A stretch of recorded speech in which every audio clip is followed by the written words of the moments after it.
चित्तौड़गढ़ में बनेगा Kumbha biological park, Gambhiri नदी पर रिवर फ्रंट बनाने की मांग।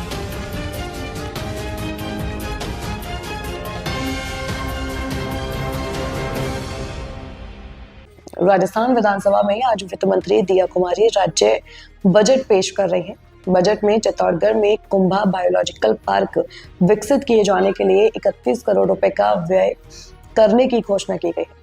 यह मांग लंबे समय से की जा रही थी। उन्होंने बजट में जलदाय विभाग में 3000 संविदा कर्मियों की नियुक्ति की घोषणा की थी। सरकार नई जल नीति भी लाएगी। करीब 6500 गांव को हर घर नल हर घर जल योजना से जोड़ा जाएगा। वित्त मंत्री ने कहा कि सरकार 30,000 युवाओं को 10 लाख रुपए तक का ब्याज मुक्त लोन देगी। वहीं नेशनल टेस्टिंग एजेंसी की तर्ज पर राजस्थान टेस्टिंग एजेंसी का भी गठन होगा। कक्षा 10वीं और 12वीं के मेधावी छात्रों को लैपटॉप के लिए ई वाउचर के माध्यम से 20,000 रुपए तक की सहायता दी जाएगी। कक्षा 1 से 8वीं तक के 40 लाख स्टूडेंट्स को फ्री यूनिफॉर्म के लिए 250 करोड़ रुपए खर्च होंगे। सभी स्कूलों में टॉयलेट्स बनेंगे। प्रदेश के सैनिक, पूर्व सैनिकों, आश्रितों तथा वीरांगनाओं को सभी सुविधाएं एक स्थान पर उपलब्ध हो सके। इसके लिए जोधपुर, शेरगढ़, टोंक, फलौदी, खैरथल, व्यावर, झुंझुनू तथा श्रीगंगानगर में इंटीग्रेटेड सैनिक कॉम्प्लेक्स की स्थापना की जानी प्रस्तावित है।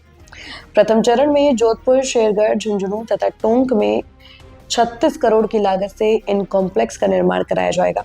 गंभीरी नदी रिवर फ्रंट सबसे बड़ी उम्मीद।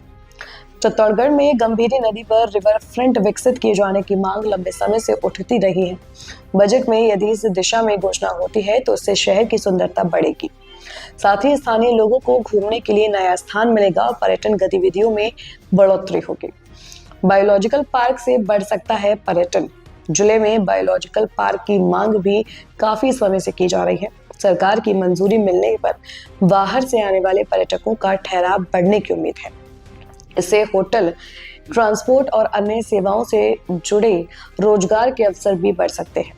हाल ही में प्रभारी मंत्री के सामने जन प्रतिनिधियों और संगठनों ने इस संबंध में प्रस्ताव रखे थे। जिला हॉस्पिटल में कैथ लैब की मांग। स्वास्थ्य सेवाओं को लेकर जिला हॉस्पिटल में कैथ लैब की स्थापना और अन्य सुविधाओं के विस्तार की मांग प्रमुख है। इसका उद्देश्य गंभीर मरीजों को इलाज के लिए बाहर के बड़े शहरों में जाने से रोकना है, ताकि उन्हें जिले में ही बेहतर इलाज मिल सके। खेल सुविधाओं के विस्तार की अपेक्षा। खेलों के क्षेत्र में चित्तौड़गढ़ के लिए सिंथेटिक ट्रैक बनाने और इंदिरा गांधी स्टेडियम को आधुनिक सुविधाओं से अपग्रेड करने की मांग की जा रही है। इससे स्थानीय खिलाड़ियों को अभ्यास और प्रतियोगिताओं के लिए बेहतर माहौल मिलने की उम्मीद है। दुर्ग के लिए दूसरे रास्ते की मांग। चित्तौड़गढ़ दुर्ग में दूसरे रास्ते की मांग भी लंबे समय से चली आ रही है। पर्यटकों की संख्या बढ़ने के कारण सिंगल रोड होने से अक्सर जाम की स्थिति बन जाती है। बजट में यदि समस्या के समाधान की घोषणा होती है तो स्थानीय लोगों और पर्यटकों दोनों को राहत मिल सकती है।